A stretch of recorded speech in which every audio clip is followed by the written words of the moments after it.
Жил болгоны сүүлд гэдэг Бүгшээдийн хурал маань 25 оныхон хурлыг амжилттай хийж дуслаа.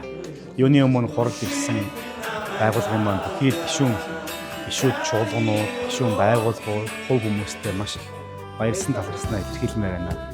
Байгууллага маань амжилттайгаар Бурхны үгийг хэвлэж, орчуулж, бас түгээн дэлгэрүүлэх боломжтой болж байгаа учраас бид маш их талархалтай байна. Өнөөдрийн хурал бол үнэхээр амжилттай сайхан боллоо.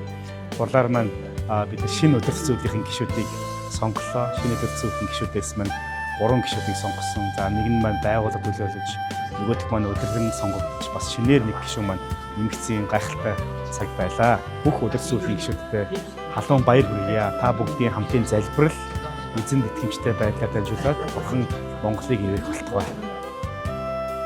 2025 оны турш бидэнтэй хамт байсан Бурхан эзэндээ юуны өмнө хамтраг өргөхийг хүсэж байна.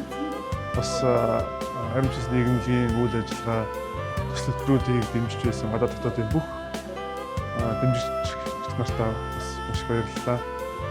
Ариун Библи болон Стандартын монгол орчуулга хувилбарын дэвлүүдээс бас сонирхож худалдан авч хэрэглэн уншиж байгаа та нартаа бас маш баярлалаа. Хамтдаа өнгөрсөн 2025 онтойгоо адилхан 2026 онд бас бид Библийг бас олон хүнд хүргэх, таниулан мэдүүлэх ийм үйл ажиллагааг хийхээр төлөвлөж төсөвлөж бас өчтөө болоороо батлууллаа. Ингээд та бүхэндээ маш баярлалаа. 26 онд улам илүү хамтран ажиллацгаая.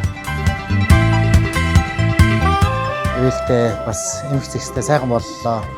Энэхүү хурал бас их ажил бүгд л өгж оролцож байгаа шалтгаан маань эзний үг болох бичээс маань хэрхэн орчуулагдаж, хэрхэн явагдгийг, ямар хүмүүс удирдах, ямар хүмүүс оролцож, үйл ажиллагаа нь хэрхэн зөв явж байгааг нээлттэйгээр бас сайхан тайлан тавьж, ариун бичээс нийгэмлэгийнхаа бүх ажилчин, удирдагч нар, хамт олонны бүх хүмүүст эзний ивэл нэгүсэл дүүрэн байх болтугай.